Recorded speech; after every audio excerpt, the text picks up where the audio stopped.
this is the second part of our series wherein we will going to understand about knowledge graph and its necessity. Okay, so let's get started.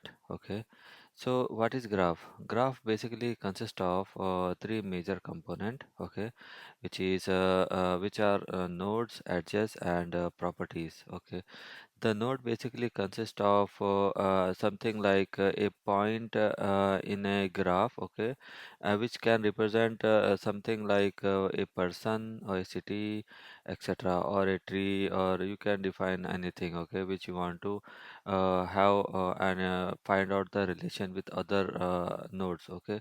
So these can be used to describe the nodes, okay, and between the nodes you can have some relationships or I can say how they interact, what is the relation between the multiple nodes or between two nodes. You can define by using some edges or lines, I would say, which are connecting to them, okay. For example, there is a city and there is a person, so you can say the relation between city and person. So the person lives in city, okay. So the lives in is a relation between them. Okay, in the same way, you can have any kind of relation. Okay, for example, two people making shake hand. So person one is node one, person two is a node two. Okay, so now between them, the relation is they are doing shake hand. Okay, so that way. Okay, this is called these are called edges, and every node can have their own properties. For example, you have multiple nodes representing employees of the company. Okay, so every employee node can have multiple properties, like what is the employee ID, what is the salary of the employee, what is the technical skill set employee has, and so on. You can list all those things. Okay, and you can have multiple nodes interacting each other, or a group of nodes which are interacting will define how they talk to each other and what is they representing together.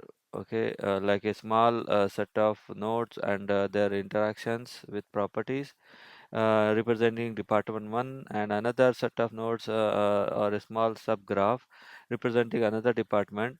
Combine all these multiple graphs to make a further bigger graph. Okay, that way you can keep on extending. Okay, so you can inherit and keep on extending. This is also one possible way to make a more bigger graph to represent the complete organization chart also. Okay, so this is the reason why we need a graph here. Okay, so we can have better understanding and learning of insight of how data interacts with with each other. Yeah. So with respect to knowledge graph, okay, when we come for natural language processing or retrieval systems, okay, so here we basically will be given with a big data, okay, for example, a document set, okay, big data having text data or can be videos or can be images, etc. Okay. So these documents basically when we are processing, we are splitting it into small pieces or chunks. Okay. So now every chunk we need to save somewhere and process it. Maybe we can do a vectorization and we can make a graph-based rack system and we can search the data. Okay. This is also one possible use case. Okay. But now if you want to retain the how the two chunks interact with each other, what are the sub content it has, like how suppose it's a information about first department. Okay, so if I want to know what this department do, you can get it by using normal search. But if you want to know how many employees are there, what are their skill set, how they talk to each other, or one group or one node, how it is interacting with the other node, okay, these relationship, these properties, these attributes, you cannot get it by using a normal system or a rack system or any other mechanism, okay, unless you have the graph. which is called knowledge graph in our case. Okay, so that's why we need a knowledge graph if you want to have fine grain information for your search.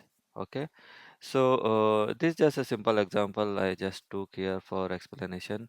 Like here, mammals is one node and dog is another node. Okay, so the relation between them is like an arrow, like is a mammal is a dog. Okay.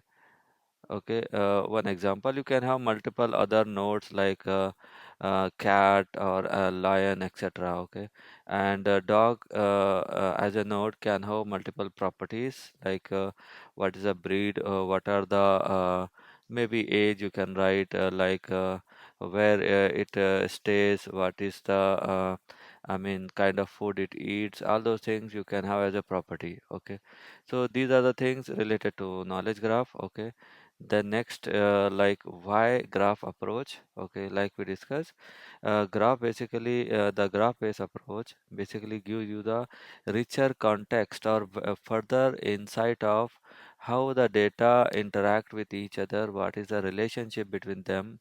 It gives a very fine grained information. Okay, which is actually missing in case of normal search, like maybe vector based search or normal query text based search. Okay, that's the reason, and you can have multiple use cases. Okay, then question comes, who uses it? Okay, so the big companies or the there are many companies who uses it.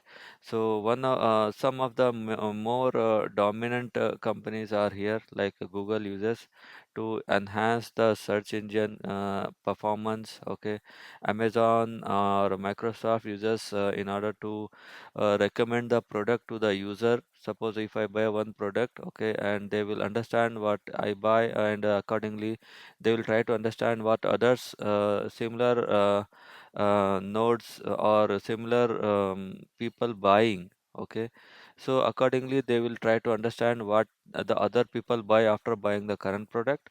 So those product they will recommend to me if I am following the same kind of pattern. Okay, so this is the one reason the Amazon or Microsoft uses.